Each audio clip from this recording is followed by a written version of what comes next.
Assalamualaikum warahmatullahi wabarakatuh. Salam sejahtera.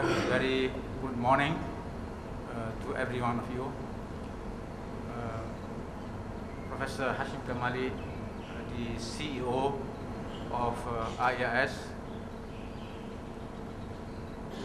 Tan Sri, Datuk, my colleagues, academic colleagues from various institutions of higher learning, distinguished guests, ladies and gentlemen.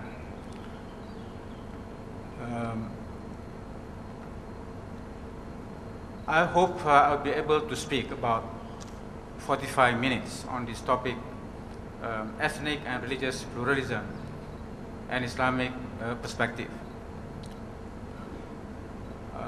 First of all, I just want to say that this is a very, very important topic. It concerns every one of us.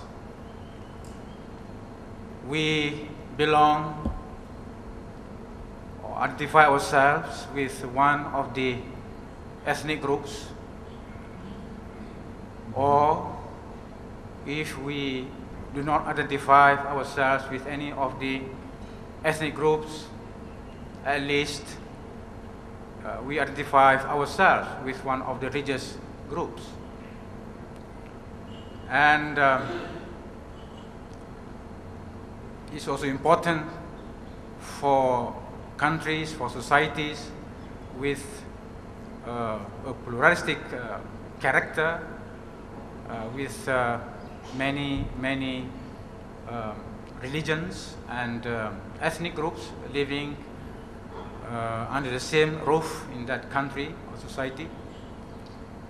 But even for a country perhaps with just one religion, there might be also many schools of thought, many religious persuasions and interpretations within that religion.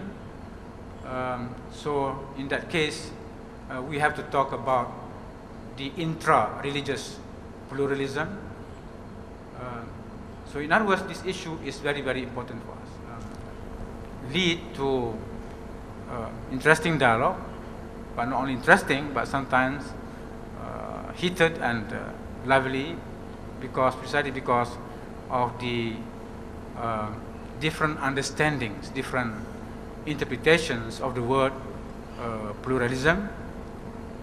And I would have preferred, for example, I hope there are in this hall people who oppose the use of the word pluralism on this understanding that, of course, I mean they choose one particular meaning of pluralism, namely the popular the belief is that, well, what I mean by pluralism is the belief that all religions are the same, or all religions are true, and certainly this cannot be accepted by Islam, and therefore I don't want to have anything to do with this discussion. I hope if there is thinking, such a thinking on some people, then it would be good if they are also here today.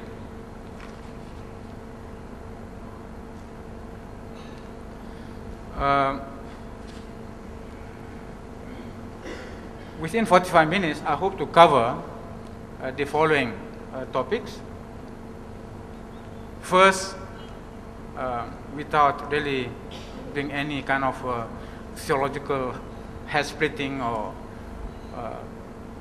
just discussing for the sake of discussion, I think it's important for me to clarify the meaning of pluralism, certainly the one that I use, that I adopt in my presentation. And then I will discuss why the issue of pluralism is important to human well-being. And then I will say a few words about Islamic theology of pluralism. And then the subject of the Quran and ethnic diversity. Then the Quran and religious diversity. Then the Islamic view of ethnic and religious pluralism. And finally, Islamic teachings and Muslim practices, bridging the gap. So, let me first say a few words about this meaning of pluralism. I think if we look at dictionaries, writings on pluralism, or whether in the libraries or in the internet, I mean, we certainly will encounter many definitions of pluralism. And based on these definitions and the various writings on pluralism, we also come across this emphasis that we need to distinguish between these two words, plurality and pluralism.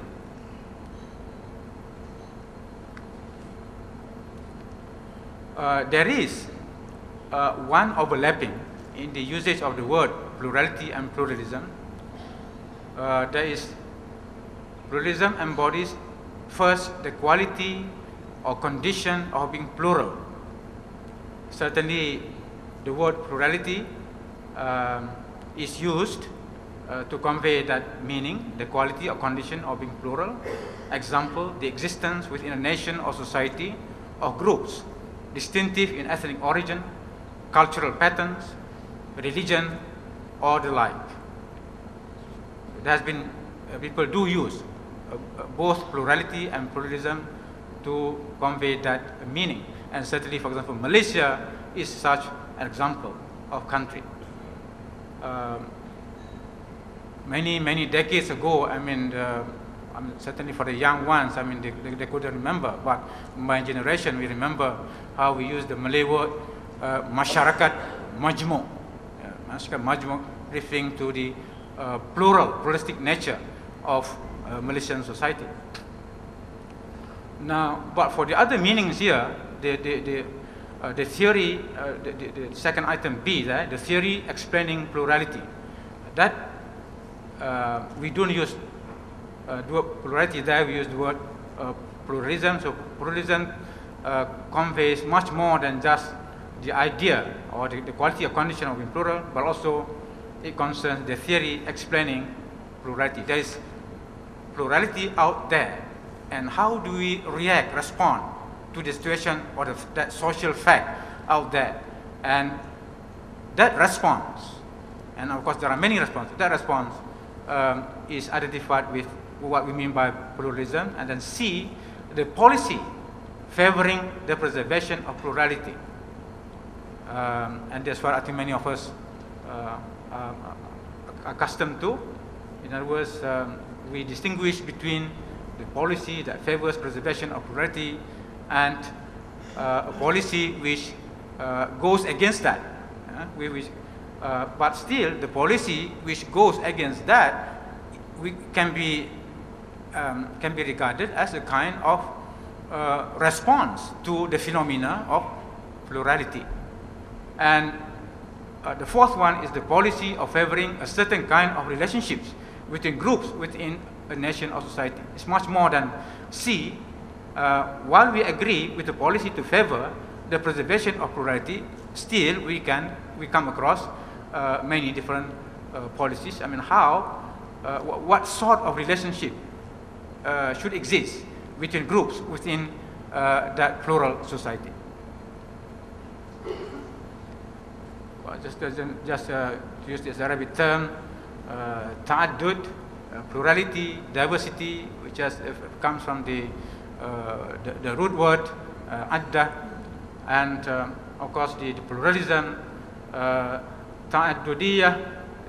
For example, I think the famous scholar Sheikh Yusuf Qardawi, in his writings on the religious pluralism, who used this term at-ta'addudiyah ad-diniyah, religious pluralism. Now, of course, in classical, the question of plurality, I mean the classical philosophical term used by Muslims was also dealing the question of multiplicity and plurality is kasrah. So the expression al-wahda al-kathra, unity and the unity and multiplicity, especially when talking about the relationship between unity and the many, and the one and the many, which I will explain later. Now, each definition represents a particular point of view or a particular belief concerning the phenomena of ethnic and religious diversity, and a particular practical response to it. Now, so when I look at all the definitions that are available on pluralism, so I come to this conclusion that each of these definitions represents a particular point or a particular point of view. So this means that pluralism therefore refers to the total accumulated beliefs and practices of a particular human collectivity, especially a ruling group within a society, in responding to the phenomena of plurality and diversity in all of their dimensions. So in the context of Malaysian pluralism, for example, so Malaysian pluralism in the post-independence, or rather the Malaysian pluralism after independence, the ruling group, the dominant group, which is UMNO, which is the core group within the ruling coalition, I think that pluralism has been certainly shaped by the views of UMNO and the ruling coalition. So there are many responses, and therefore many pluralism. And Islamic idea of pluralism is therefore one of them. So I'm taking the position that is different from some Muslims. They said we should oppose pluralism. Of course, as I said earlier, which means that they depend on just one meaning of pluralism. So I don't think we can do that. I mean, out of so many definitions, we take one that is contrary or that goes against the position of Islam, and then we come to the conclusion that we should not be concerned with pluralism. What's the implication also? If there are many responses to pluralism, means that it is possible to have a clash of pluralism, and it also means that there is a need for what I mean by an enlightened pluralism. All plural societies need an enlightened pluralism. And certainly Malaysia needs that. Whatever is successes in the past, we need to have something better. Now, why the issue of pluralism is important to human well-being? Well, I think simply put, there is an important connection between a society's philosophy and pluralism and its well-being. So we have many examples in human history to show on this negative impact, the negative side, many examples in human history to show the catastrophic effects of an ill-conceived response to plurality on human life. Well, I mean, you say that Hitler's response is not really a response to pluralism, but as I said, it's a response to the phenomena of plurality and diversity, the idea of a super race, and the various versions of that, and in consequence, we have a world war, and then there's a changing phase of American pluralism. If you want to talk about American pluralism, from the days of slavery to the civil rights movement and to an Obama in the White House, we all saw yesterday. Yeah? It's a changing phase. We can talk about that. So what is important to know is that diversity has its demands and needs. it is important to have an enlightened view of pluralism. Pluralism in the 20th century of the Common Era and the 15th century of the Hijrah will be the most challenging yet to be faced by humanity. Now, I think we all are now accustomed to the saying that our world is becoming more pluralistic. What I mean by this is that the way we live, the way we interact. Before, we used to live in a kampong or a community where everyone belongs to the same ethnic group, belongs to the same religion. But as a result of social change, we come to the situation now where our neighbor next door comes from another different ethnic group, belongs to another religion.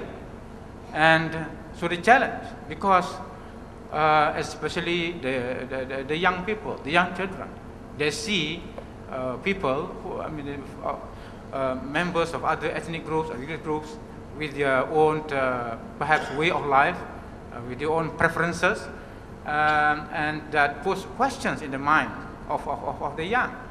So in other words, the phenomena of plurality and diversity does engage our mind, does push question in our mind. I just want to mention an example, the kind of one reaction. In the modern West, in the 19th century, 20th century, one reaction among many European intellectuals against one reaction towards the phenomena of diversity of religions was to say that all the religions are false, and therefore it's better not to have to be identified with any religion at all. So there was one reaction, yeah. But another group tried to look, try to make how to come to terms with the plurality of religions, believing that all these religions certainly convey certain truth and they follow certain moral system, and therefore they try to find the connection between these rather than rejecting all religions. So there's a kind of that. And of course, living in multi-religious societies also opens up new space in which people interact, and therefore the question of conversion from one religion to another will become a reality, precisely because it is an open society. And the question, can you create walls, can you create boundaries to prevent? I think this is we have to deal with these problems. Now, Malaysian pluralism, how to deal with our diversity, will be a major determining factor of Malaysia's future. This is very important to Malaysia. Our future will depend on what sort of pluralism that we want to adopt and want to promote. Failed inter-ethnic and inter-religious relations in the global community, which we see happening in many parts of the world. Therefore, an enlightened global pluralism can help overcome the problem. Now, the Islamic theology of pluralism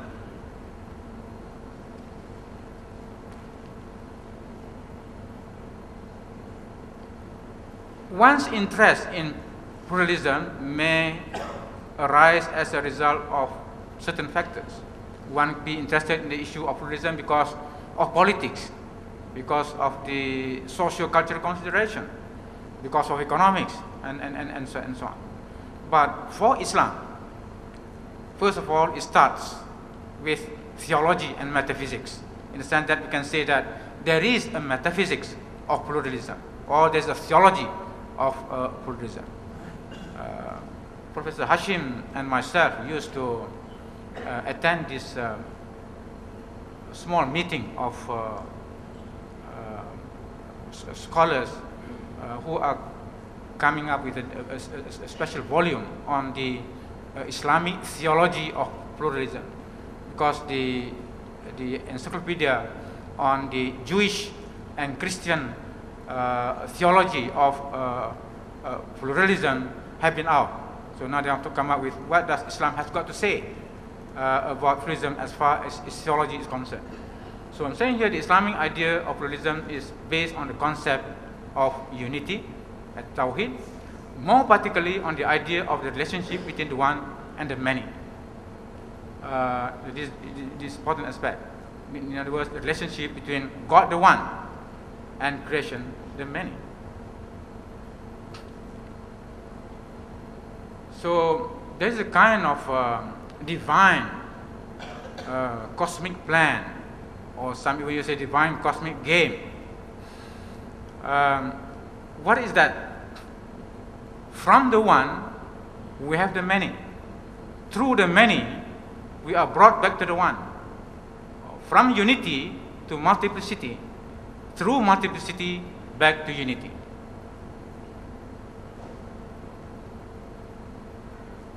In the natural world, we have the many, for example, in a form of biological diversity. So we are all familiar with the word biological diversity. That arises from the one as far as Islamic Tawheed is concerned. In the human world, we have cultural diversity.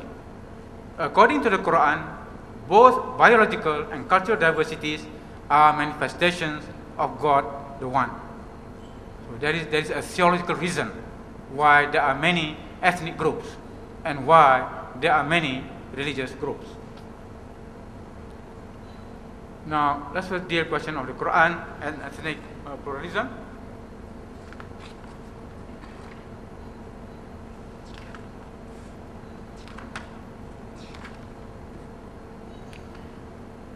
Now, the now popularly quoted Quranic verse, "O humankind, we created you from a single pair of a male and female, and made you into nations and tribes, that you may know each other.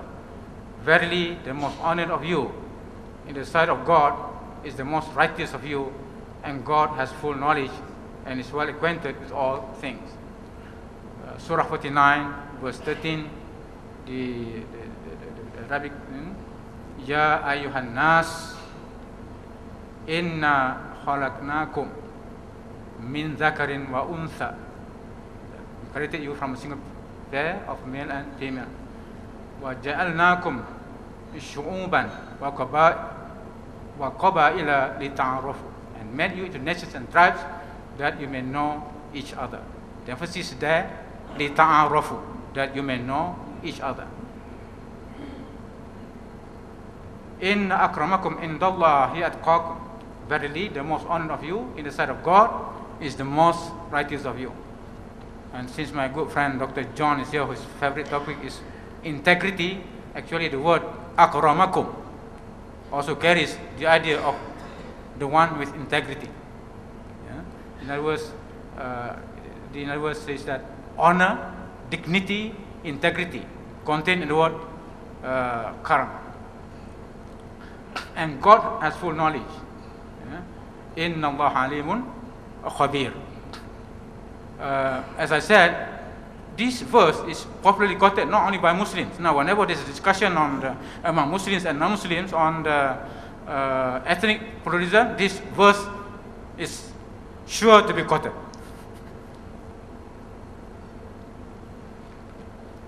The verse explains the origin of the human family, that our human family can all be traced back to the first couple, which in the Abrahamic tradition, of course, refers to Adam and Eve. And the purpose of ethnic diversity, there's a purpose here. Embracing the theological and the socio-cultural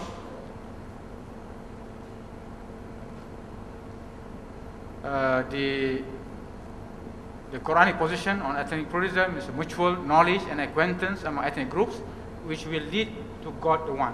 This is important from the point of Islam, that mutual knowledge and acquaintance must finally lead to knowledge of God the One. That's why in the verse just now, God is mentioned that God has full knowledge and is well acquainted with all things. And human excellence needs to be defined in universal spiritual and moral terms. Now, another verse, and among his signs are the creation of the heavens and the earth, and the variations in your languages and your colors. Verily, in that are signs for those who know. So you can quote another verse.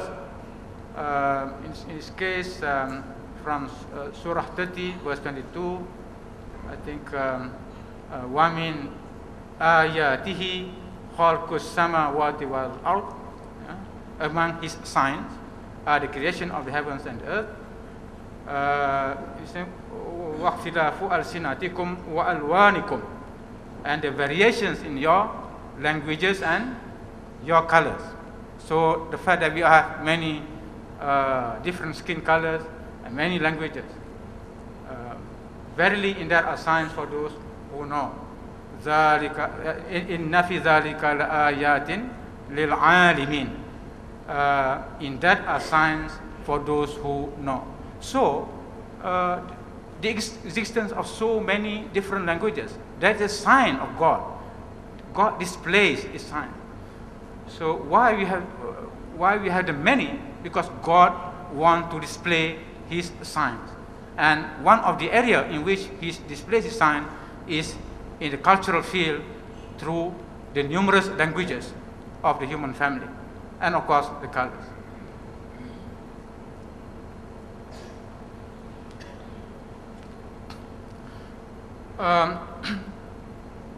When the Quran talks about ethnic diversity, I think the Quran looks at language as the most important defining element of ethnicity. I think it is very important assertion. Language as the most important defining element of ethnicity. Language is the soul of ethnicity. I think the Malays are very much aware of this when they said bahasa, jiwa, bangsa. So the language is the soul of a nation, the soul of race, the soul of ethnicity. On the basis of the Quran, we may affirm the following. Ethnic diversity is partly the product of the natural factors and partly the product of human cultural development. Ethnic diversity possesses two dimensions, the natural dimension and the cultural dimension. And why language is so important? Because speech is one of the divine attributes. It is also an important human attribute.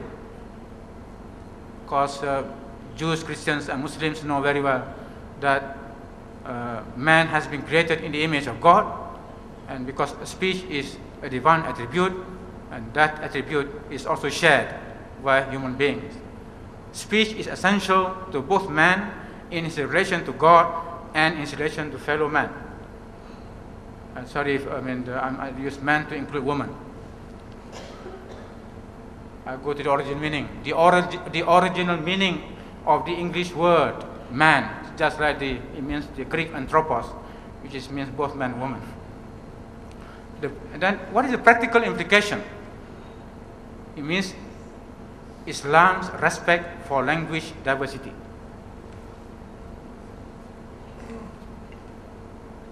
So I think the message to Muslims is that Muslims must be sensitive to this the respect for language diversity. And I think, again, because you're talking here in Malaysia, comparatively speaking, I think Malaysia stands has a better record in terms of the treatment of the mother tongue compared to some other countries. The question of the Quran and religious diversity, there is this Quranic supporting verse on as far as the Quran's view on this diversity. To each among you, we have prescribed a law and an open spiritual way. If God had so willed, He would have made you a single people or single community. But His plan is to test you in what He has given you. So strive as in a race in all virtues. The goal of you all is to God. It is He that will show you the truth of the matters in which you dispute. This is Surah 5, verse 49. Let me try to, Professor Hashim, you can help me if I'm not the English, the Arabic one. That لِكُلٍ جَعَلْنَا مِنْكُمْ شِرْعَةً وَمِنْهَاجًا. To each among you, we have prescribed a law and open spiritual. Manhaja I translate as an open spiritual way. So every ummah, every community has been given shir'atan wa min haja, a law and open spiritual way. That is the source of religious diversity.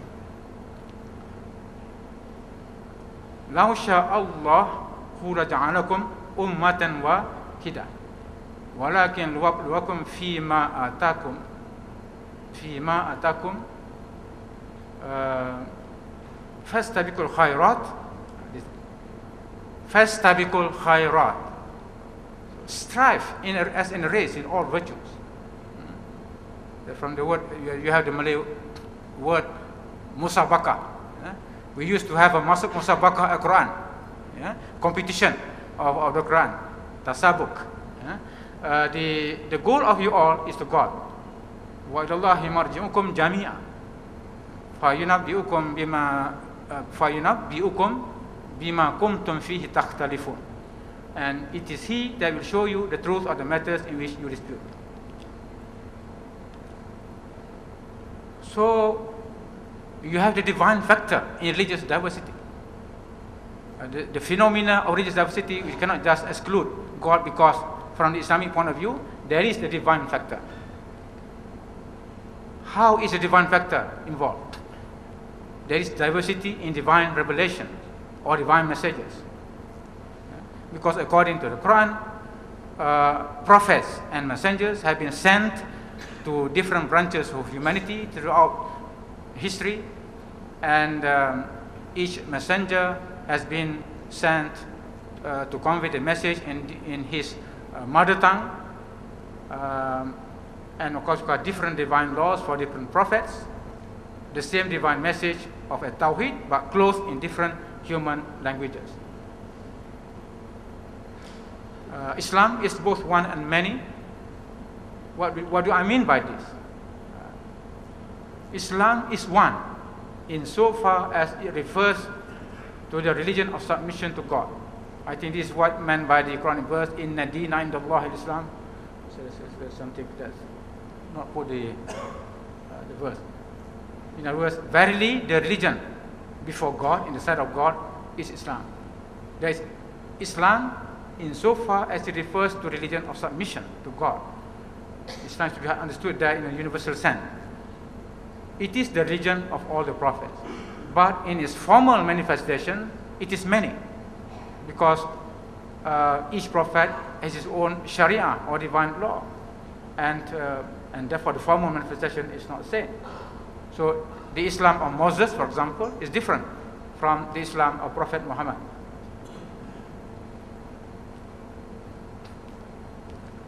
Now, what about the human factor in religious diversity? Well, in this, there is this verse, Surah 6, verse 159. Verily, those who divide their religion and break up into sects, you have no concern in that in the least. Remember this verse? إن الذي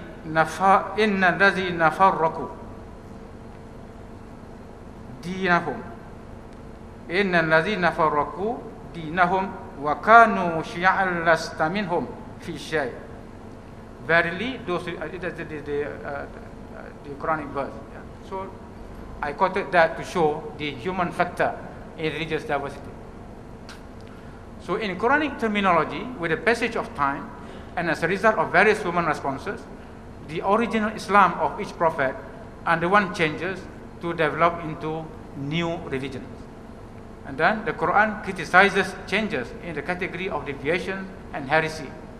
It affirms changes within orthodoxy. So when the Quran looks at the various developments and changes within a particular religion, I mean the aspect of orthodoxy is important. It's taken into account. Now, another important idea in the Islamic conception of religious pluralism is the idea of the people of the book, the Ahlul Kitab, an important concept in Islamic philosophy of religious pluralism. Of course, this idea of Ahlul Kitab has been mainly met at the level of the law concerning what are the obligations of Muslims toward the people of the book, and what are the obligations of the people of the book towards society, an area which is area of expertise of Professor Hashim has written many things on that. So I will not go into that. And then, of course, when we talk about the question of religious pluralism, we also have to address intra-Islamic religious pluralism. In Islam, there is diversity and unity within Islam, which is, of course, a picture that is totally opposed to the perception of many people in the West.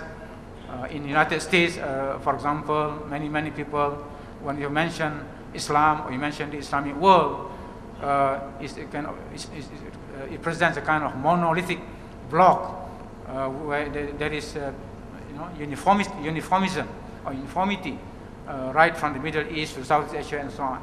But the situation is different. There is both diversity and unity.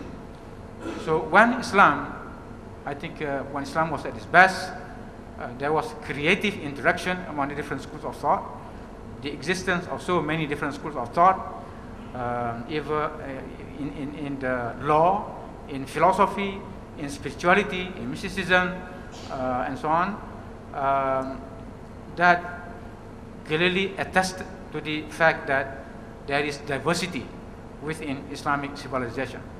But the principle of Tawheed provides the thread that unifies these different schools of thought. And so, in other words, there's one important Quranic position on religious pluralism. Healthy competition is possible among religions. Fastabiqul khairat. So, in other words, I know very well, for example, just say, for example, in the case of the Indonesian experience, how there has been a kind of race among Muslims and Christians in the field of social welfare. They compete, especially the Muhammadiyah group. It was very much in that kind of game. The Muhammadiyah, the second largest NGO, Muslim NGO, with 20 million members. And in other words, because they compete with the Christians in building public and private universities, in building hospitals and so on, you see, I think that is quite analogous to what I said just now, a strife in a race, in all virtues. Okay, the Islamic view of ethnic and religious pluralism, as already explained just now, I think there is a theological justification for Islam's celebration of ethnic and religious pluralism, and there is a civilizational reason in defense and promotion of ethnic and religious pluralism. The divine appointment of human beings as vicegerents on earth, as khalifa, is to build on earth a God-centered human civilization. And we at IAIS here, one of our ideas which we give prominence and which inspire us, and which is, I advise you to read the book written by Professor Hashim Kamali, available out there. When we're talking about the importance of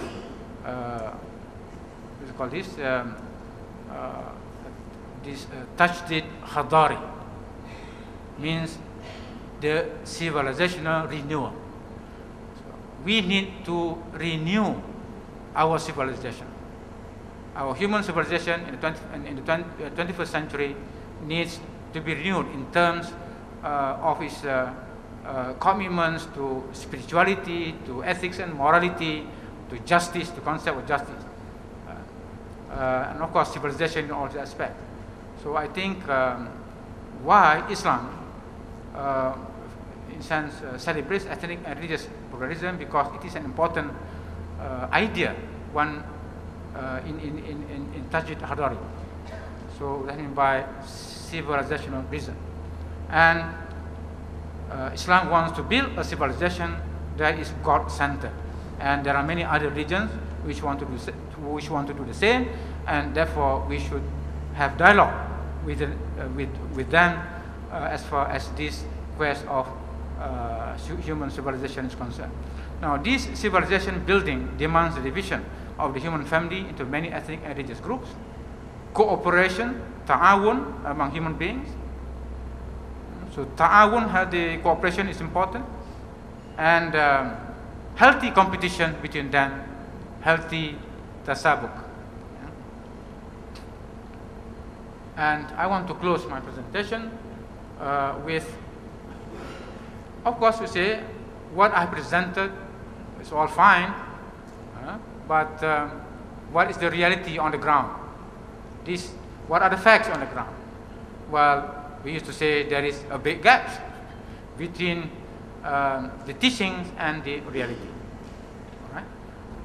The teachings, of course, I presented according to what is found in the Quran. I'm not giving the same, or at least my interpretation. We say my interpretation of the Quran on the issue of plurality, diversity, and pluralism.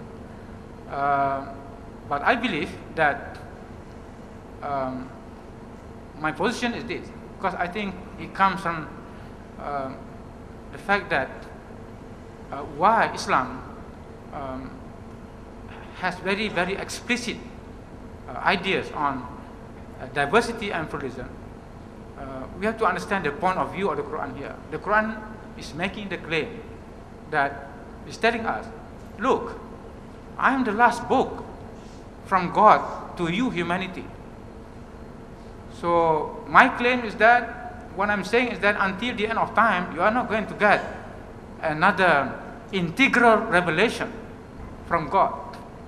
And because of that, the message that is contained in me should be sufficient for me to address the needs of humanity until the end of time.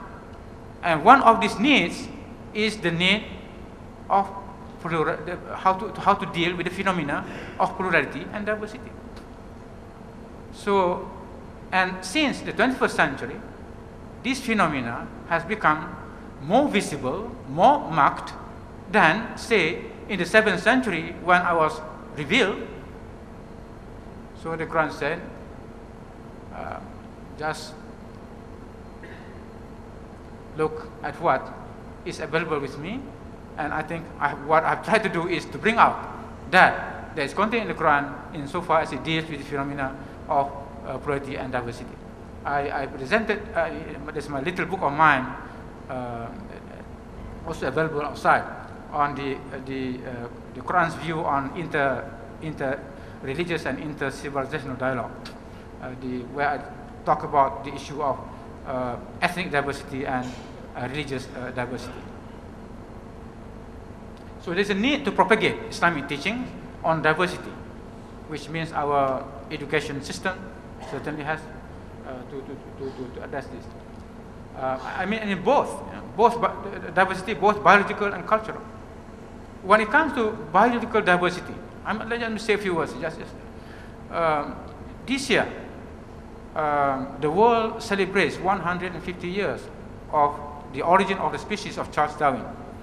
There are many conferences, seminars that are already installed for people to serve them. But the origin of the species was Darwin's response to biological diversity.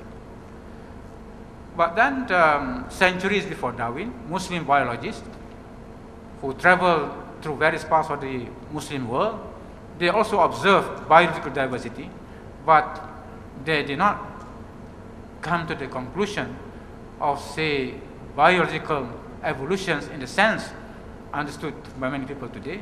What was affirmed was the unicity of nature, not evolution.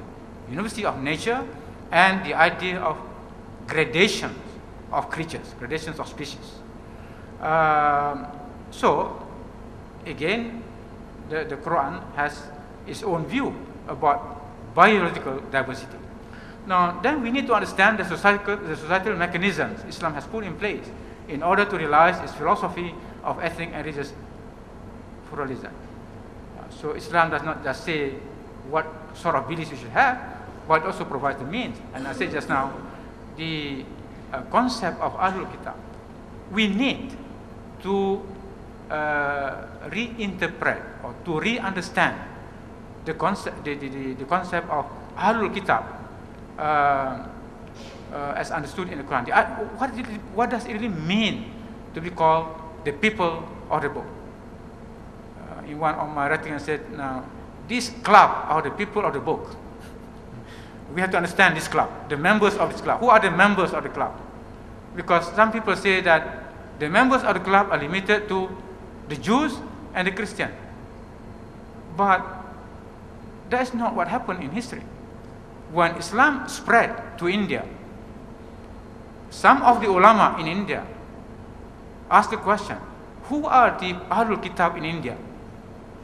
And Al-Biruni, that Muslim scientist in the 10th century, contemporary of Ibn Sina, he was interested in saying, who were the believers in Tawheed among the Hindus? Similarly, in China, when Islam spread to China, the question of the Ahlul Kitab was raised. And in other words, wherever Islam came into encounter with other religions, one of the first questions they asked, are they fit to be in the club of the Ahlul Kitab? And we need to address this problem. And then, when we accept diversity, plurality, it means that Muslims must strive to have more meaningful dialogues with the non-Muslims and to promote better inter-ethnic and inter-religious relations. Sad to say, the level of dialogue that we have is still limited. I think in order to build trust and confidence among the different members, among the different ethnic groups, religious groups, we need to have more dialogue. Finally, the core social teaching of Islam is justice. And enlightened pluralism is one that seeks to serve the cause of justice in the human order. Thank you very much. Assalamualaikum warahmatullahi wabarakatuh.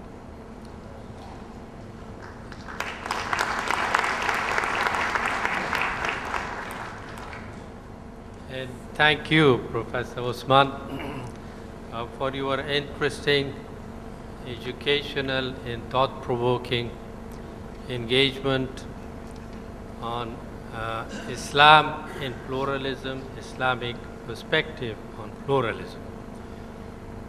And you mentioned at the beginning Yusuf al-Qaradawi's expression, al-ta'addudiyya al-diniyya, religious pluralism. It so happens that I also saw an article by the same author which is entitled Al-Ta'addudiyya fi Nazar al-Islam, pluralism from the Islamic perspective, not just pluralism, religious pluralism.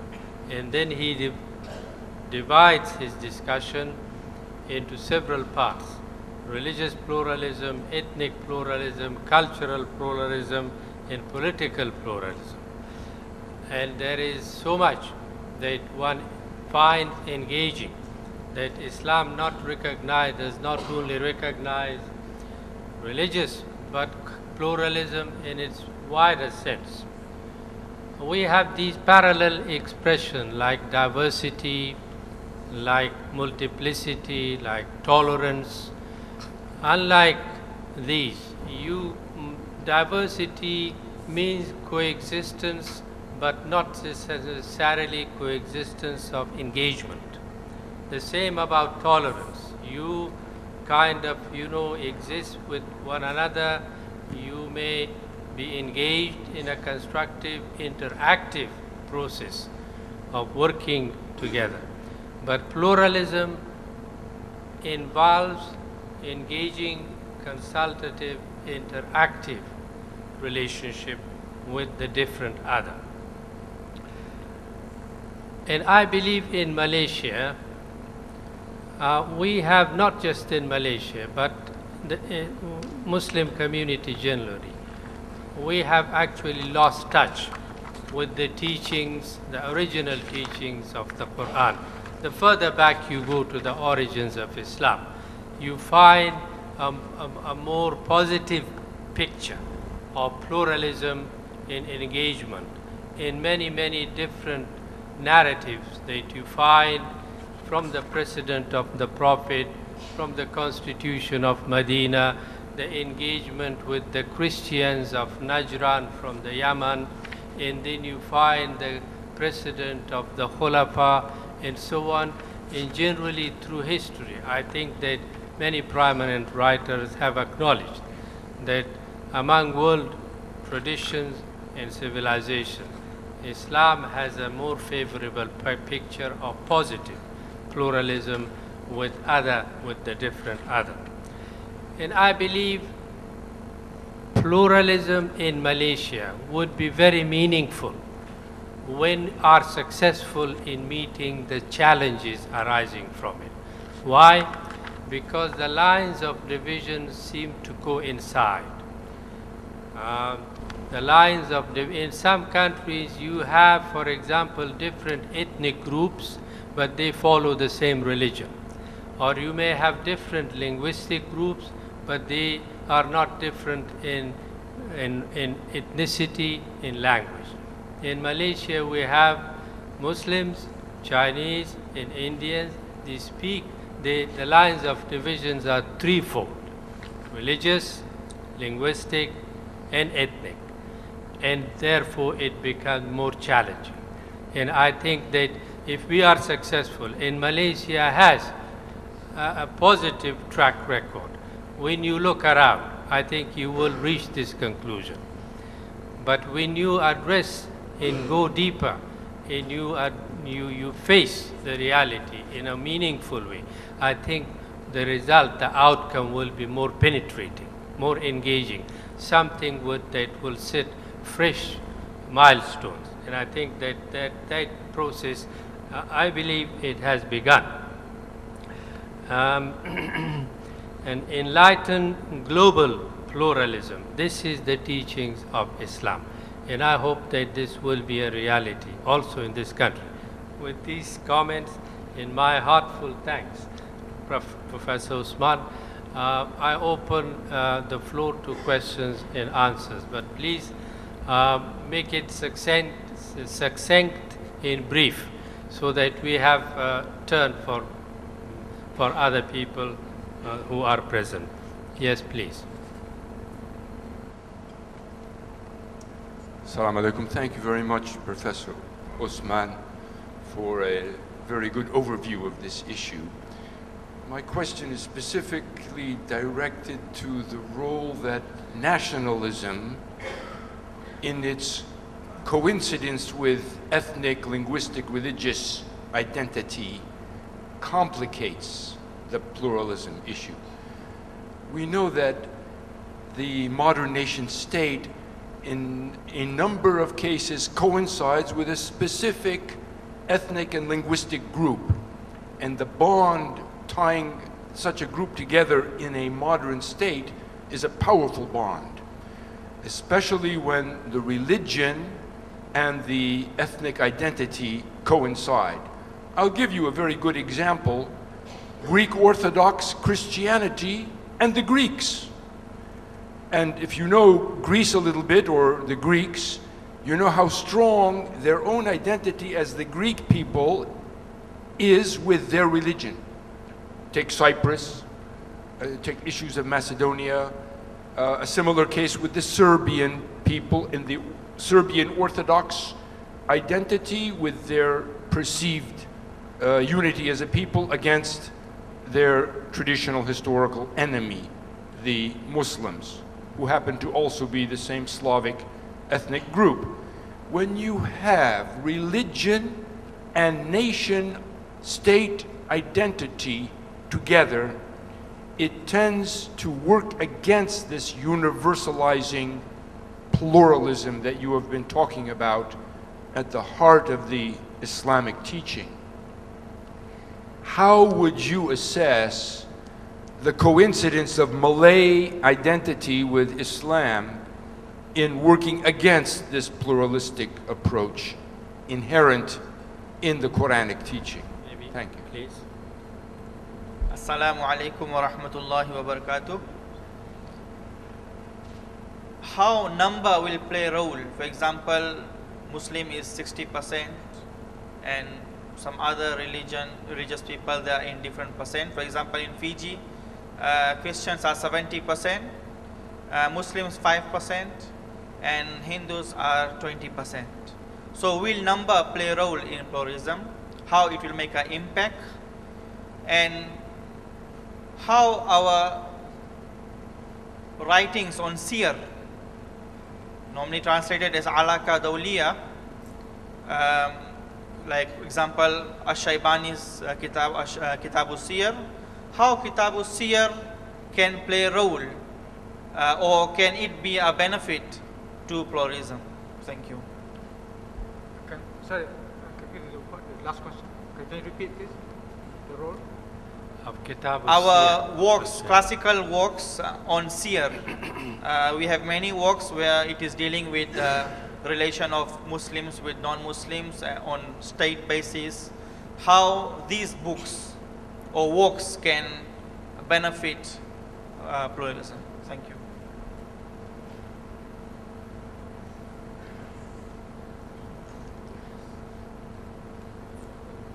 Yes, please.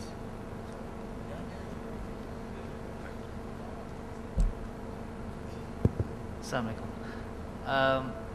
I have done a quick study on this topic myself, but it's quite superficial up to now. I saw this Quranic verse. I can't remember the exact translation, but it's something representing the idea that anarchy is worse than murder. If you can remember that verse. So to me, since you haven't included this verse in your deliberations, to me it seems that although Islamic teachings puts a positive light on religious and ethnic diversity, but it seems to me that with this verse that I'm talking about, Islam also puts a limit on pluralism.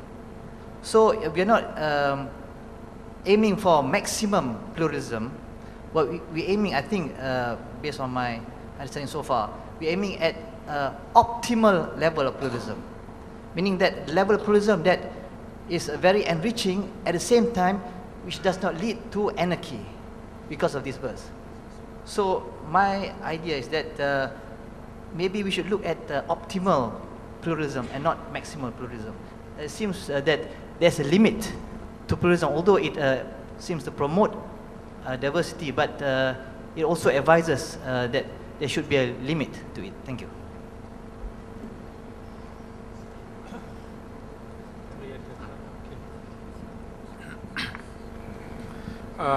Thank you. The first question from Dr. Karim Crow. I think we all understand and appreciate the problem that you mentioned. When I talk about the existence of religious diversity, of course I just that in a very, very broad, just deal with broad principles, the divine factor and the human factor. Now, certainly now your question can help me to expand the discussion on the human factor. In other words, it's not so much that, of course, your question points to the role of Western colonialism, how Western colonialism has changed the map of religious diversity in the Muslim world.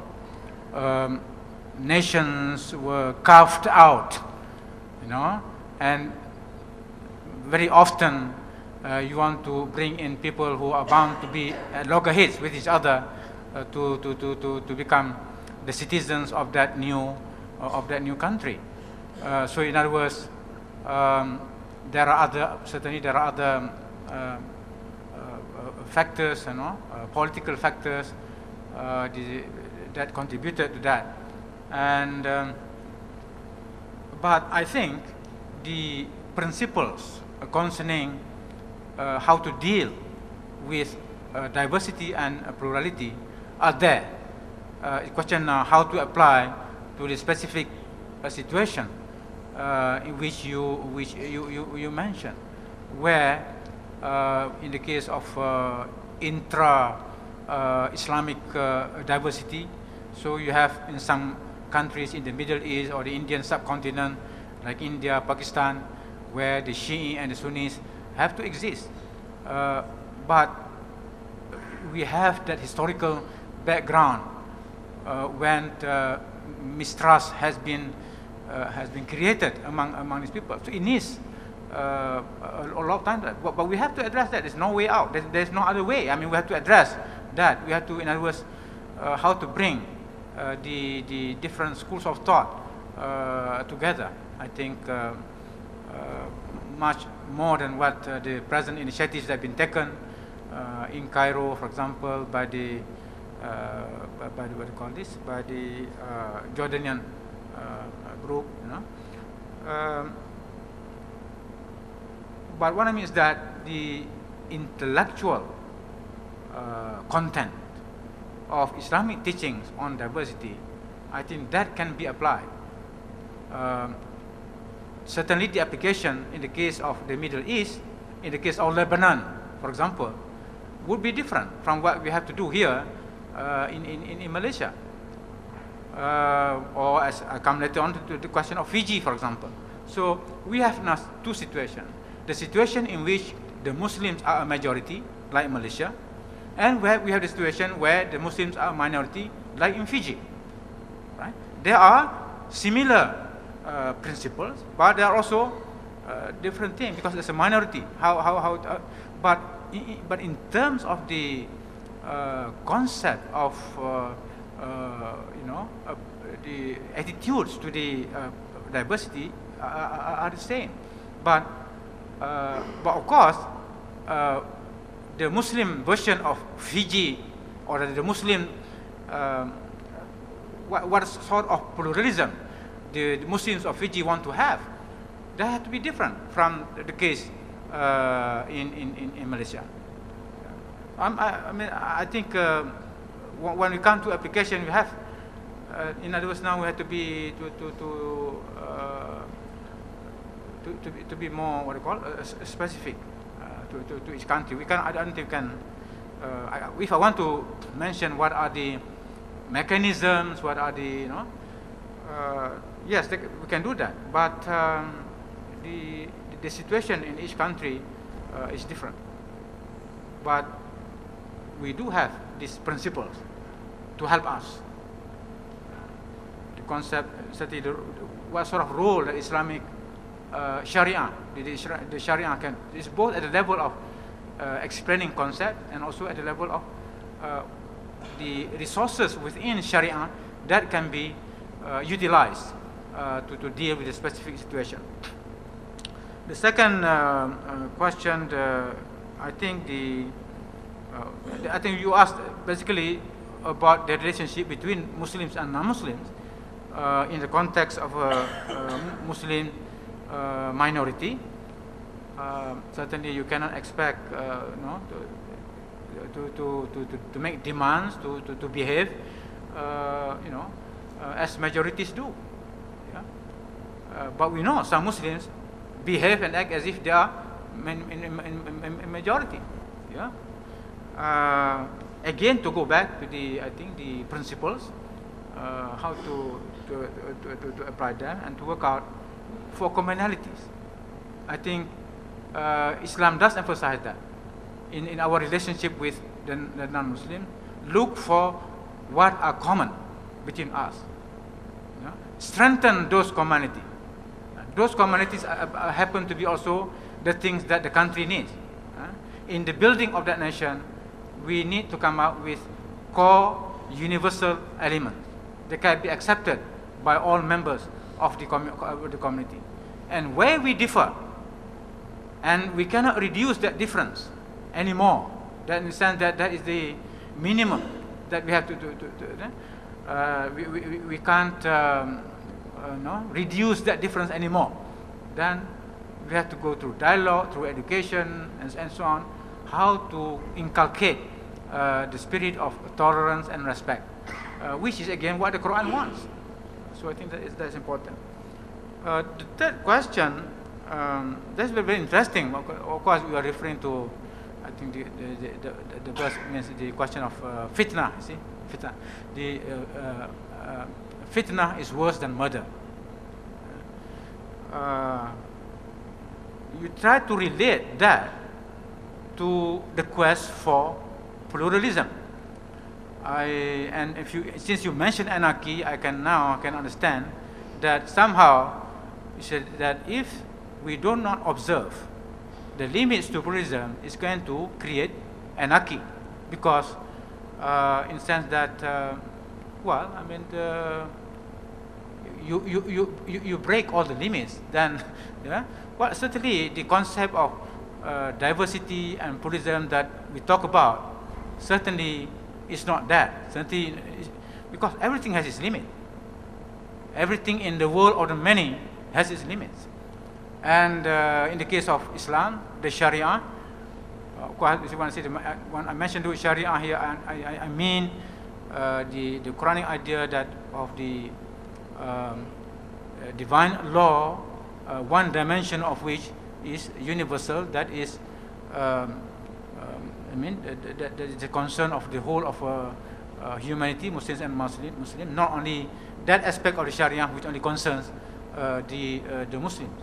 So the divine law in that comprehensive sense provides the mechanism whereby those limits observe precisely this question of hudud in the universal sense, not the hudud of some politician. Don't get it wrong. Hudud in the sense of limits. The Quran uses the word hudud in the sense of universal sense of limits. Everything must have its limits. Why God sends divine law is so that we observe the appropriate limits, so that we do not transgress. Transgression means to go against the hudud. So the Islamic divine law is fully aware in order to avoid that fitna, that anarchy and so on. So when it comes to this observing the limit, in other words, the question of rights, the question of obligations, yeah? The balancing act between duties and responsibility. Yeah? So as the Quran says, we bargain, we negotiate with each other, but what God has given us. Of course, it's that. God provides the guidance, but that guidance is precisely to provide the space in which it is possible for Muslims and non-Muslims to sit down together, let us negotiate for the sake of our common good. Yeah? The concept of the common good is very important in the idea of dialogue. So what is our common good? So there are, if we observe that, I think we can avoid anarchy. So there was one more question. The question of Dr. Karim. I think I forgot to address your question of the Malay identity, which is very, very important. Sorry, the Malay identity. Now, the identification of ethnicity with religiosity is a very, very important phenomena, not unique to the Malays. But there are, but the point is there are examples in the world where an ethnicity is completely identified with a particular region, ethnic group region. You ask, would that thing means something that is opposed to the idea of pluralism that we talk about? No, I don't think it's necessarily opposed. But it is important to observe the limits of ethnicity. Because between ethnicity and religiosity, it is obvious that religiosity covers more space. But the point is, from the Islamic point of view, religion must be there. I used to say this in the case of the Malays, it is an example of that species of the marriage between religion and ethnicity. And the only come into trouble if the Malays, for example, go overboard in their quest for ethnicity. In other words, ethnicity overrules the principles, the universal principles of religion. That's why the moment the Malays do that, they are going to have trouble with both their ethnic identity and religious identity. Well, the question of what level of fitnah, in other words, I would defend the idea of ethnic identity because it's something that is grounded in the Quran. Right? Certainly, I said language is the defining element of ethnicity. So therefore, the Malay identity, Malay language, as the identity of the Malay ethnicity, that is a very, very important thing. But that does not prevent the Malays practicing an enlightened pluralism, whereby give rise to the other languages, for example. And I think the Malays did that, as I said. I'm sorry to mention this, I think as in some countries, the mother tongue was, when the Turks went to the Turks of Eastern Europe, for example, we know very well. I mean the treatment of the Turkish language, or in the case of the Chinese, in the case of Thailand, in the case of last time. But the point is, I think whatever the limitations, the rise of the vernacular languages, I mean the Tamil and the Chinese language, I mean that was at least tolerated. So it depends, I said. It was now how the Malays look at Malay identity. I look at Malay identity as inseparable from the religious, from Islam. So Islam is there to guide and shape Malay ethnicity. But if Islam is not considered as the shaping factor, then the Malay identity itself will crack, will fall apart, and time will tell. I also have a comment, but I will be very brief to make it.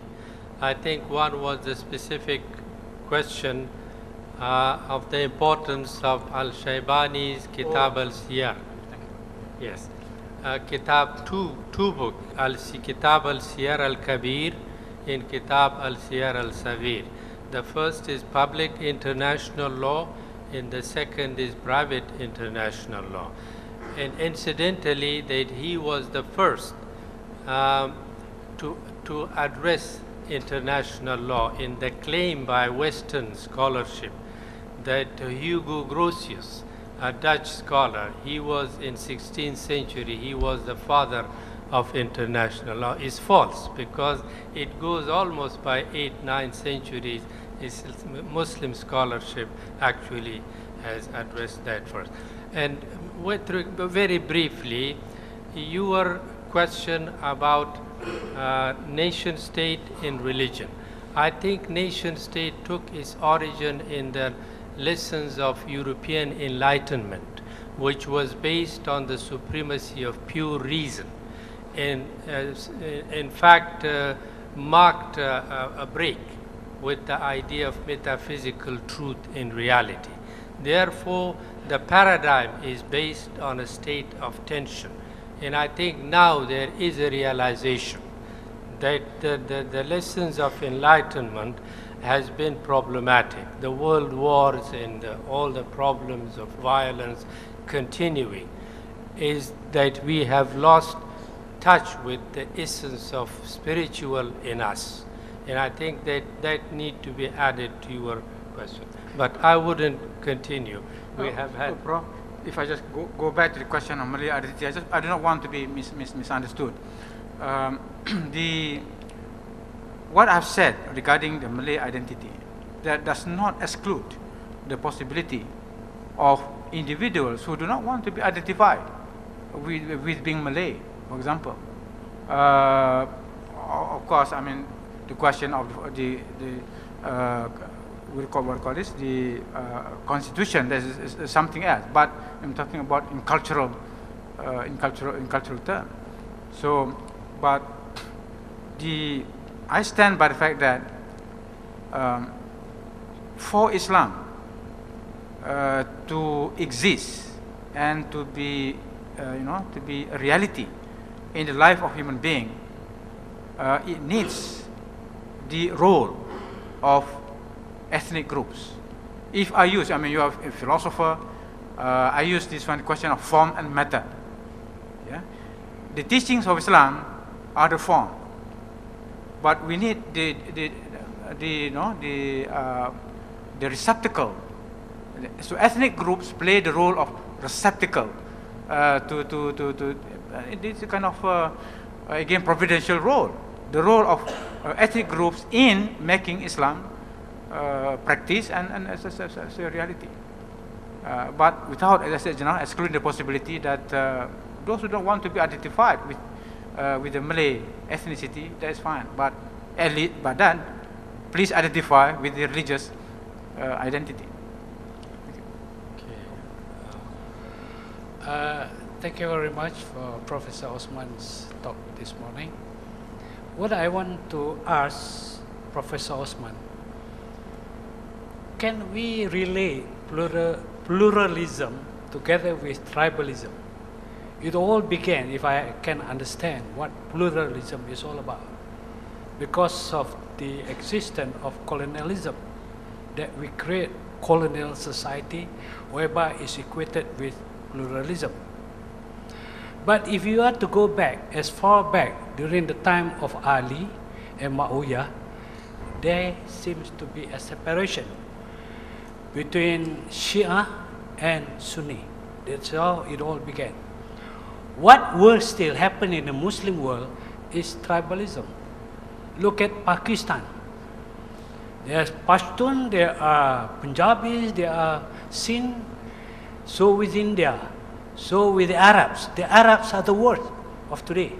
Even when Gaza was attacked by Israeli, look at how the Arabs were not together, not as one voice. Hosni Mubarak with his groups, and so with Doha and some other Muslim countries. Then we come back to Malaysia. As you were talking about ethnicity, don't you think so that today we are too highly politicized? Being highly politicized, what I mean here today, let's say now we talk about past hudud and UMNO Islam Hadari, as now we are preaching today. So don't you think so this is another additional of another mazhab? We are talking about pluralism today. A good example is Malaysia. We have so many ethnics in this country, and now the Malays are so divided also between the blue and the green, and then between the Hadari and the Hudud. So may I get your comment, Professor Osman?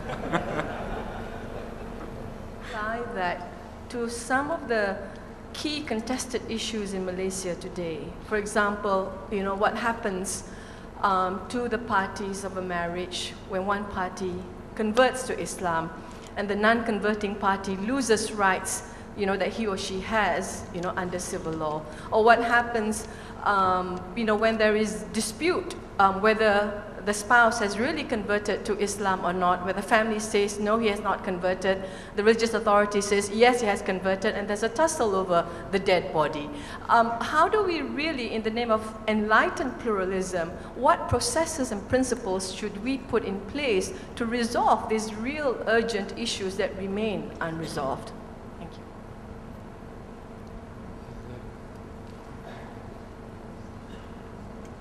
If your speaker may allow me to continue from questions posed by the lady.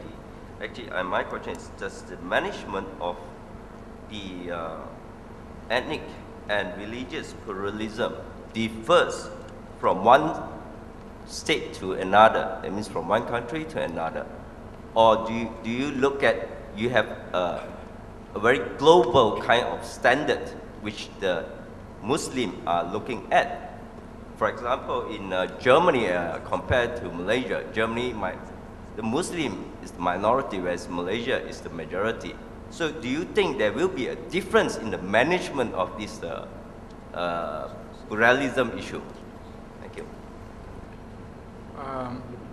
The first question, my good friend Datuk Mahathir, on the, well, I mean, you raise quite a good number of issues actually, but more concerning the kind of widespread conflicts affecting the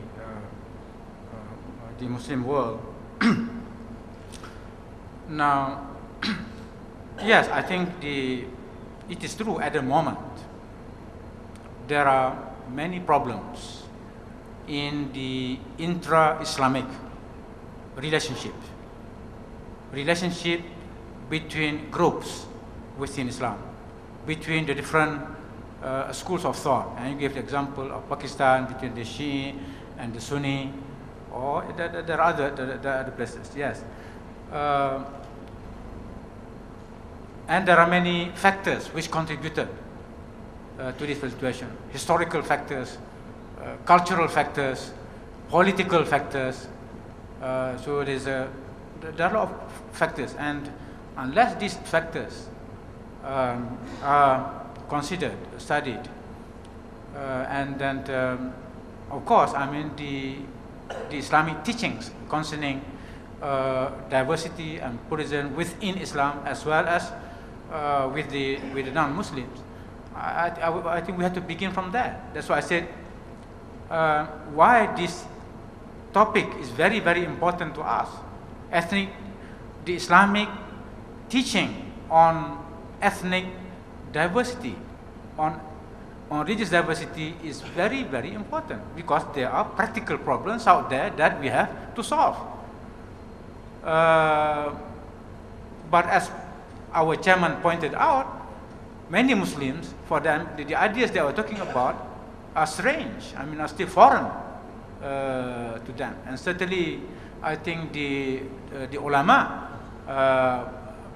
should address this question.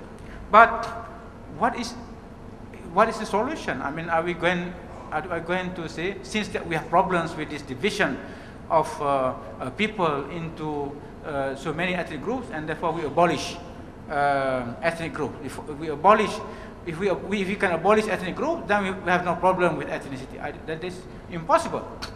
I think that's impossible. I think that's why Islam, as a religion of nature, Islam recognizes what is natural to man.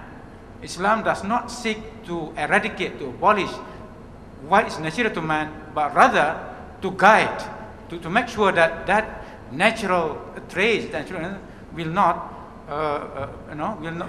become a problem. In other words, there are bound to be ethnic groups and therefore ethnicity, questions of ethnicity. But in the names of ethnicity, people do injustice, people create conflicts and so on.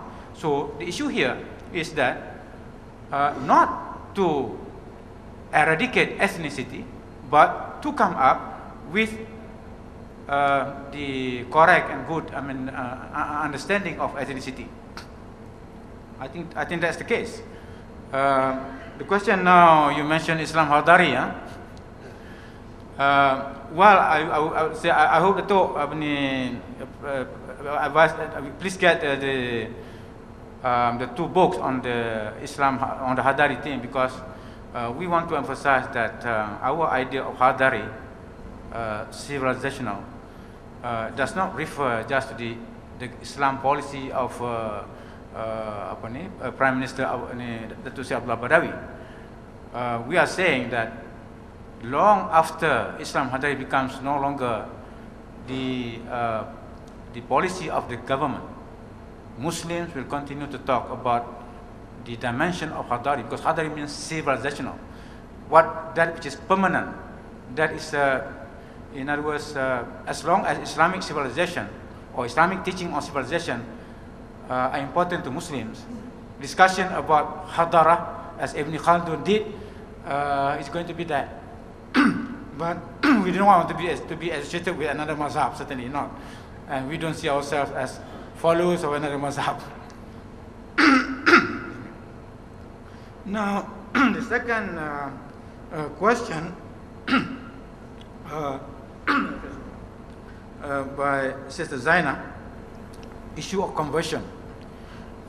In what way our views of pluralism can help overcome some of the current problems inflicting Malaysia, such as the question of conversion. Well, it's not so much, I think, certainly one response would be to say that it is not so much the question of theology here, just simply the question of administrative thing. Just, if perhaps the issue is, the issue of, can be resolved, the administrative issues, that perhaps situations will be better. But I do agree that the question, quite many Muslims take a stand that they do not want they don't want any Muslim to live his or her religion as a question of depending as a religious view. In other words, that view is of course opposed to another view which says that while they accept that at the time of the Prophet ﷺ, conversion was prohibited for a good number of reasons. It concerns the survival and security of the first Muslim community. It is about the question about establishing religion itself. Islam was yet to be established as a religion, and therefore matters had to be taken seriously. But this school would say, this minority view would say that, well, now that situation does not arise, and therefore what is there to worry about a few handful people living now when there are more people coming into Islam? So you have that, and I think that debate will go on. That debate will go on between between these two groups of Muslims. I do not want to use labels and say one is progressive, the other. I don't do that, but just two views. But certainly we would like Muslims to discuss this issue. But at least, for example, the Negeri Sembilan experience, and for example, they make the effort. Those who want to leave Islam, they make sure that they really talk to these people and try everything possible. And then finally, when these people, they still persist in living, they accept that. So, so your question, I think, was that. So the dispute surrounding that, but certainly I believe that if we have a more enlightened view of pluralism, we can have a better prevailing climate certainly attitudes, thinking, and so on. And then what's the final one? Minorities, Muslim minorities. Difference in the question of minority. What's the just now? Oh yes. Sorry. When I look at his face, I remember. Yeah. Yes. While we can talk about a kind of universal Islamic view of pluralism, but when it comes to the practical question, how to manage pluralism, then we have to take into consideration the local situation. I think this is the view. For example, I know this is the view of the present Deputy Prime Minister. The word glocal, combination of globalism and localism. I said in other words, management of pluralism in the Malaysian case cannot be the same as management of pluralism within the German case or the American case, because of political factors, cultural factors, and even historical factors. In other words, the thinking. I'm not saying that we may expand the overlapping ground, the common ground in the management. In other words, the German Muslims can come to Malaysia and try to learn from the Malaysian experience, and vice versa.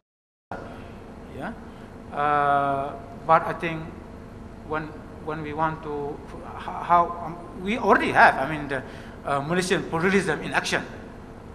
Are we happy or not with that Malaysian pluralism in action? That's another question. Certainly, many of us are not happy. Whether you look it from the viewpoint of Islam or you look it from the viewpoint also of the non-Muslim perspective. But why not we dialogue it out? Yeah, how to come with a a more enlightened version of Malaysian pluralism, where still the rights of the various ethnic groups, religious groups are respected. And I think this is where the Islamic divine law, in its universal sense, should be able to help, just as the Islamic teachings on universal should be able to help. Certainly, in terms of influencing the thinking of the Muslims, the Malay Muslims in this country. So does Malaysian pluralism means that the Malays have to abandon, and then certainly the non-Malays want the Malays to abandon the idea of a kind of the backbone of the nation? Is that necessary? Is the idea of the backbone of a particular society, is that necessary? Some say yes, some say don't, some say no. But I think we are at an early stage of where we are questioning this thing. I don't think this questioning itself is no good. No, I think as long we are sincere, as long we want to see to find solutions to our problems, let there be honest discussion. But I must say, yes, there are differences in the management of pluralism from country to country. Datuk, there is another question. Maybe. Thank you, Mr. Can I ask you? Thank you, Mr. Chairman. Just a little bit for the correction. Professor Osman. You have to be very brief. Yes, we have I tend to be very brief. With Professor Osman's view with regard to Islam Hadari. As I understood in Arabic, what Hadari means, the present Islam. You are saying now civilizational Islam, as though the teaching that I got from my father, my great-grandfather, they are very uncivilized.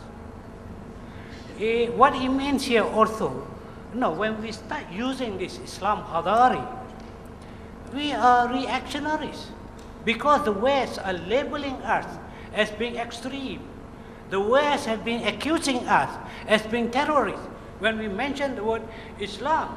Even Barack Obama was, at one time, was so scared to use his middle name as Hussein because of Islamic terrorists. So may I get further explanation?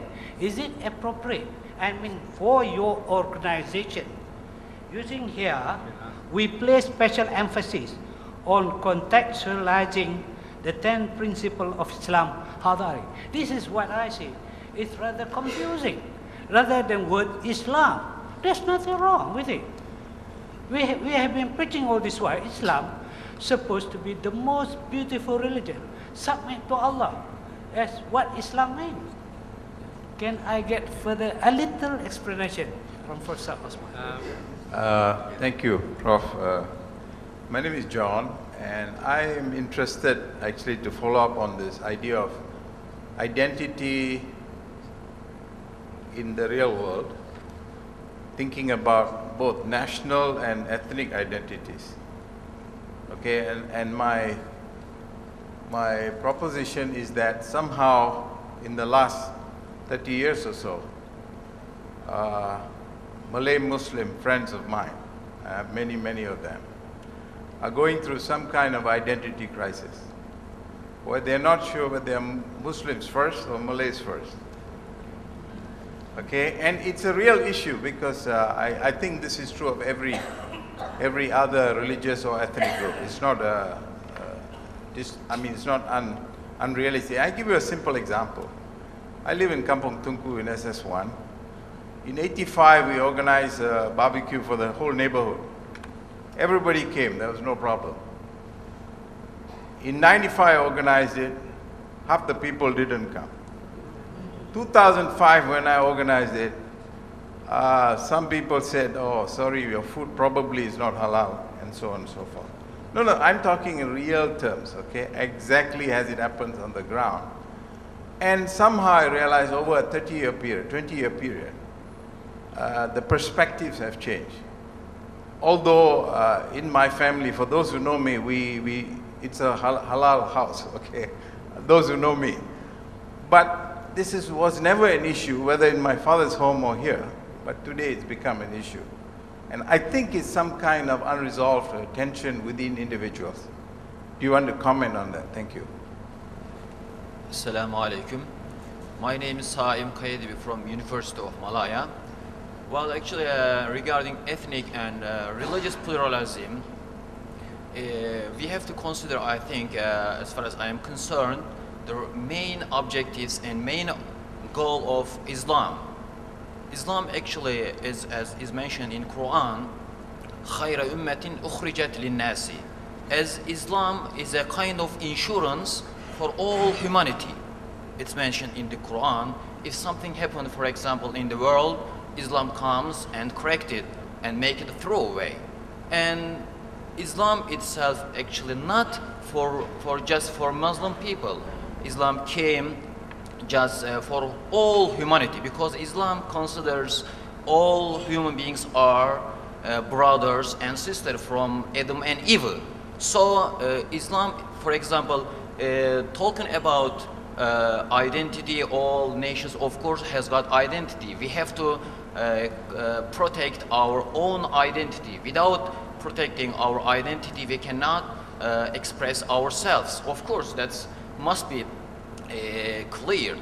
But talking about ethnic identity and pluralism, we have to consider Islam's main objectives. For example, if you compare to Malaysia and Turkey, Malaysian government is a Islamic state trying to apply Islamic Sharia and other things. But when we look at the Turkey is actually 99% of people are Muslim, despite of the fact that even Muslim people, they cannot do their simple religious duties. So how we consider this kind of contradictions? So what I'm intending to say that is that ethnic and religious pluralism, just if it's based on a state leading process, in Malaysia is different and in Turkey is different. So would you please give some comments, comparing Turkey and Malaysia, please? Thank you. Yes, Datuk Mahathir, you asked me now to explain Islam Hadari.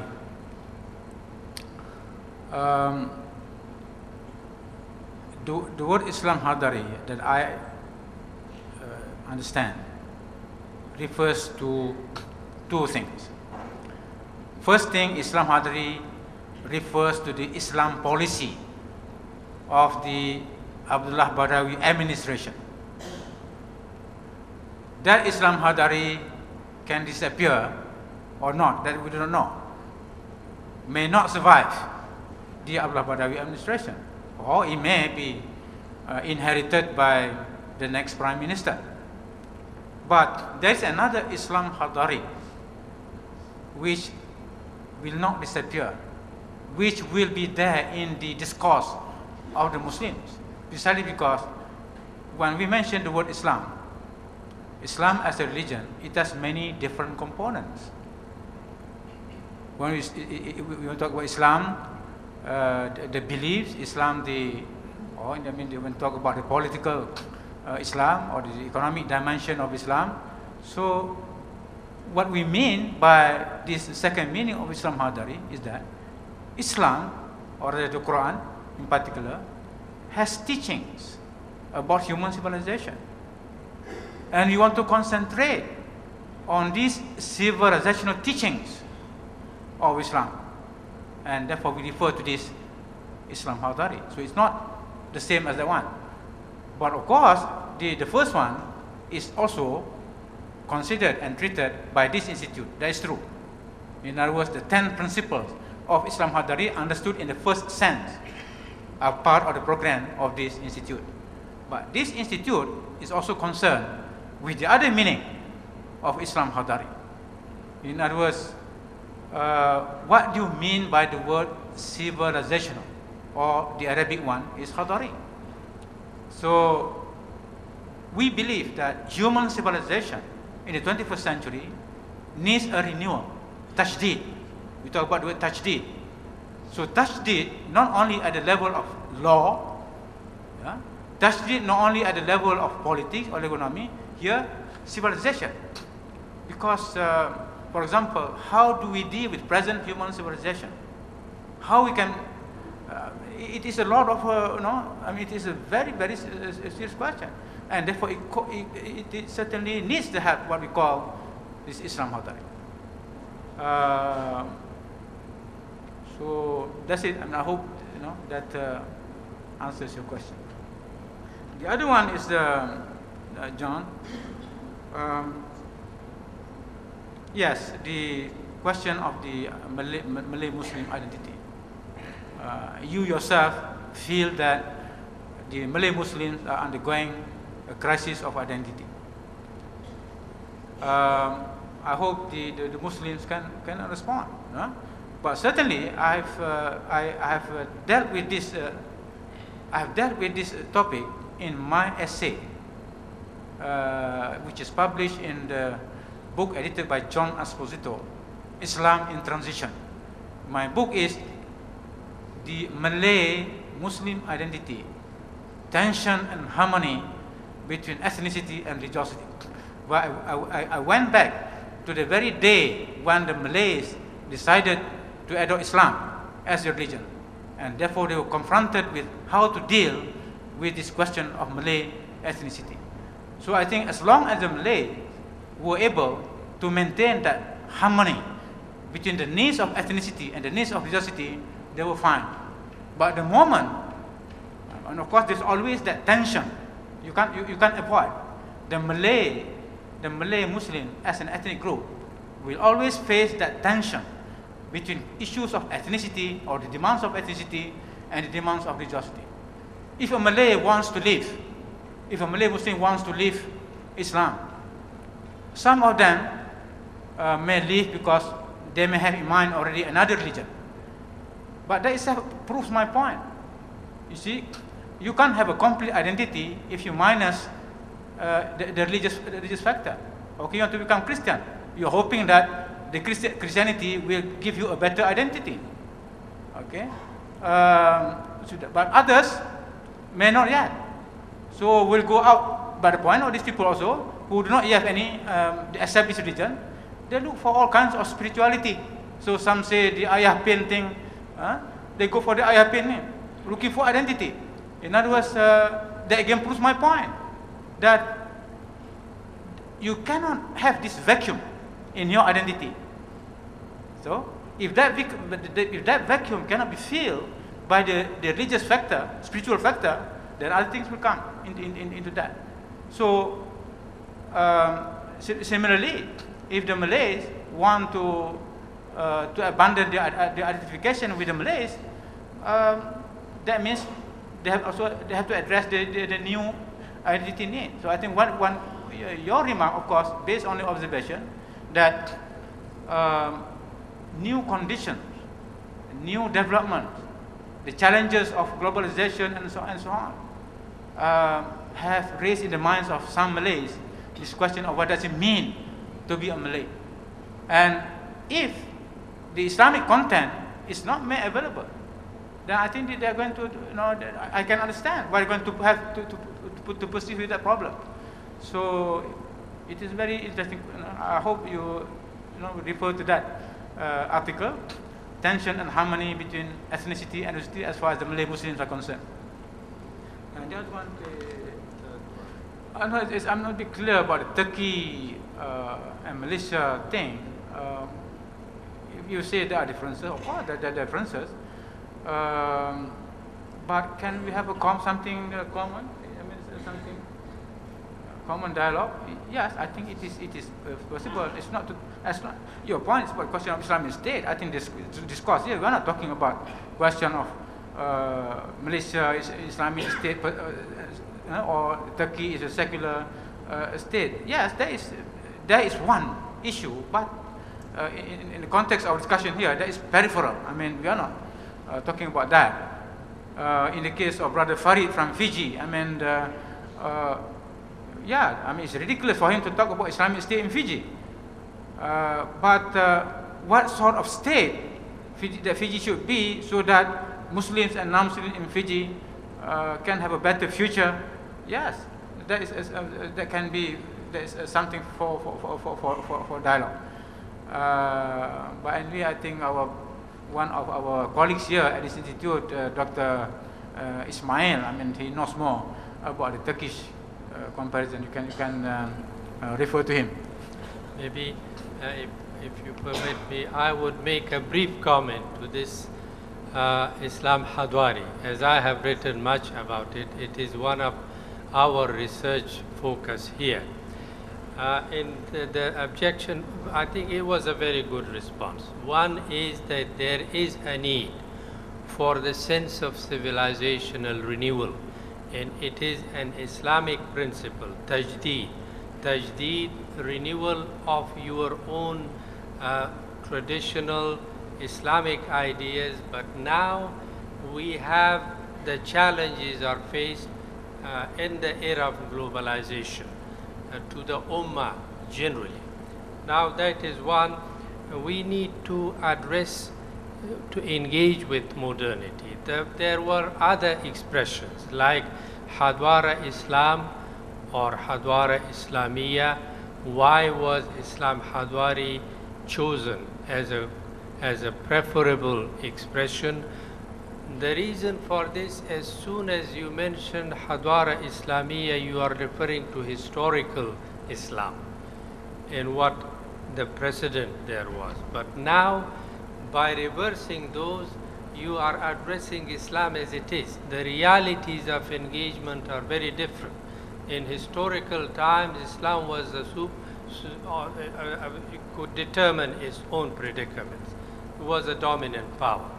But now it is not the case. Therefore, we need to to bring a formula that bring a fresh message.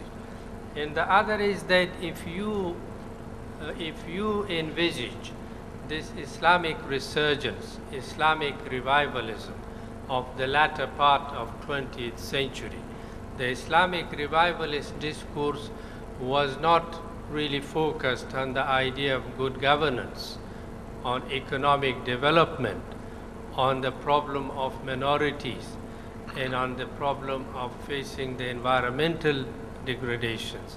It was based on ideological issues, on whether you apply the Sharia or you don't apply the Sharia, on partisan engagements. The Arab and the non-Arab world, they didn't really put their act together to speak for the Ummah, the universal principles of Islam. Now we have a projection of Islam that offers a response, a reasonable response, that is focused on 10 principles. And that is good governance, economic development, moral and cultural integrity, protection of the rights of minorities, a good quality of life, and we have protection of the environment. There are 10 principles. There is strong support in the Islamic teachings for all of these, regardless of what name you really name it.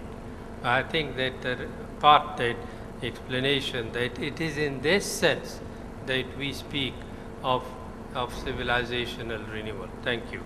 I think that if I may make a brief comment on the last question, for comparison between Malaysia and Turkey. I have read the Egyptian philosopher Hassan Hanafi. He singled out 3 countries, Turkey, Malaysia, and Morocco. And they are seen to be secular. Secular, he then says that, well, if secularism means that you bring development in the welfare of your people and justice in the forefront of your agenda, I accept this. Malaysia speaks of economic development, of technology before ideology, whereas the Islamic discourse brought ideology first and forgot about the condition of the society. If this is the focus of these 3 countries, we need to follow their example. Yeah. I think time.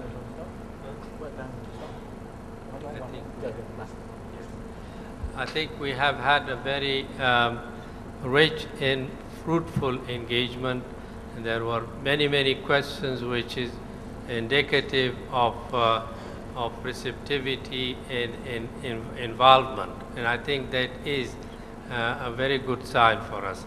I look forward to continuing dialogue and discussion. We will have occasions. We had already about 10 or 11 instances of similar events, and we hope to have your patronage and your support, and we will welcome you to share your thoughts and experiences with us. With those comments, I would like to thank Professor Osman for his enlightening, informative presentation and comments, and for you to the audience for your participation and the interest that you have shown. With this, I thank you very much once again, and we conclude this session.